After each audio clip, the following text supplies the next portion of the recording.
Hey, McGinn, it's good to see you again. Welcome back to our read alouds. It is the 100th day of school, and I am excited to celebrate that with you today with another story.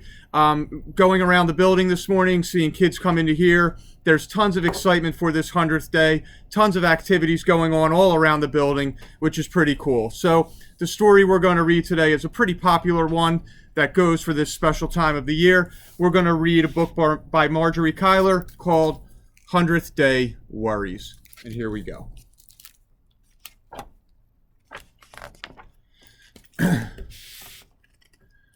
Jessica was a worrier.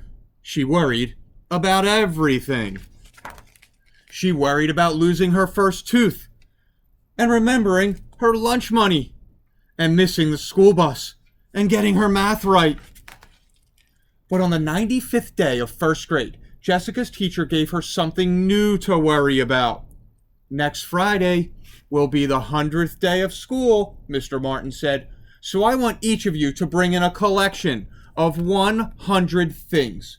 They can be anything you want, but they should be small, like rubber bands or marbles. We'll display our collections out in the hall. Immediately, Jessica began to worry. Oh no, she groaned to herself. What will I bring? All weekend long, Jessica thought and thought, but each new idea brought new worries with it. 100 ice cubes?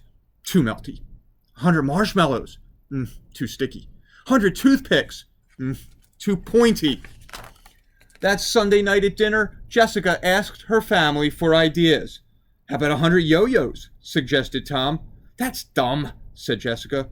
Where would I get 100 yo-yos? Maybe 100 lipsticks would work, said Laura. Jessica rolled her eyes.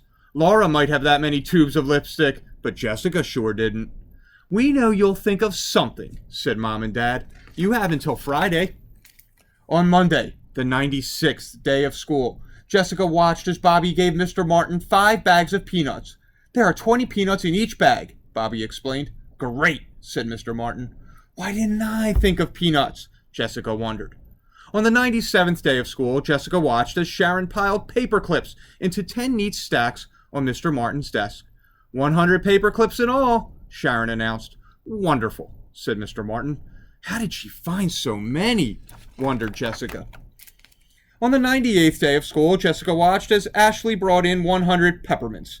I ate a few, she admitted, so I really only have 95. She promised to bring in 5 more peppermints the next day.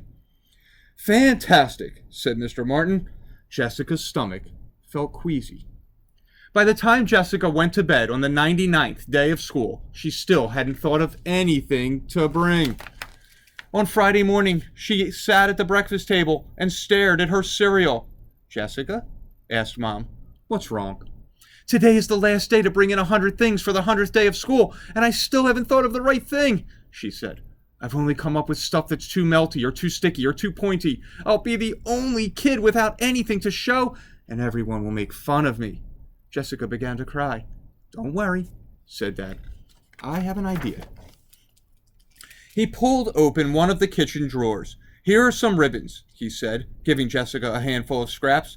Jessica counted. 3 red, 2 green, 2 yellow, 2 purple, and 1 striped. Mom ran down to the cellar and brought back a jar. Here are some screws, she said, dumping a pile on the table. Jessica counted. 4 big, 4 small, 1 giant, and 1 tiny.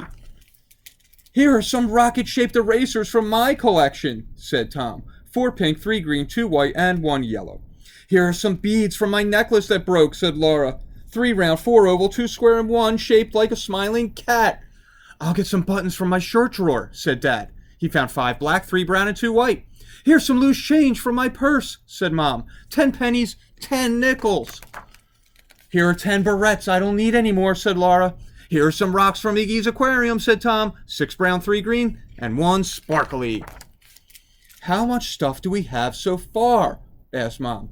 Jessica looked at the stuff on the table. It wasn't 100 of anything, but at least she had something to show. And something was better than nothing. There's the bus, said Mom. Here's a bag for your things. Don't forget your lunch. Jessica shoved everything into the bag and ran to catch the bus.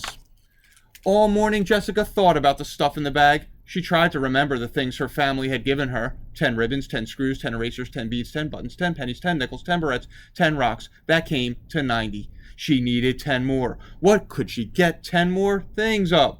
Oh no, here came her worries again. At lunch, Jessica found a note in her lunchbox. "Sweetie, we'll help you find more stuff this weekend. I'm sure Mr. Martin will understand if your collection is late. Don't worry. Love, Mom." Suddenly, Jessica had a great idea. She smiled to herself as she waited for lunch to be over. After story hour, Mr. Martin said it was time to put their 100 things out in the hall. "What did you bring, Jessica?" he asked. "Here are 10 ribbons from my dad." "10?" asked Mr. Martin. "And 10 screws from my mom," said Jessica. The other kids came over to look. "And 10 erasers from my brother, and 10 beads from my sister," said Jessica. "Pretty," said Anita.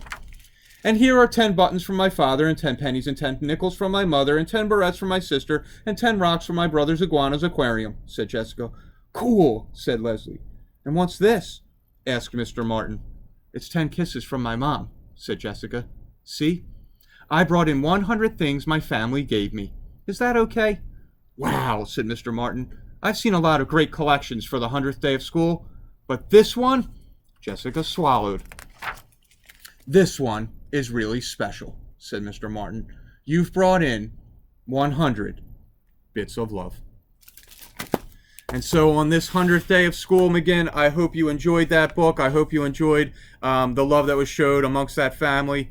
And I hope you have an absolutely awesome 4-day weekend. We'll see you soon. Take care.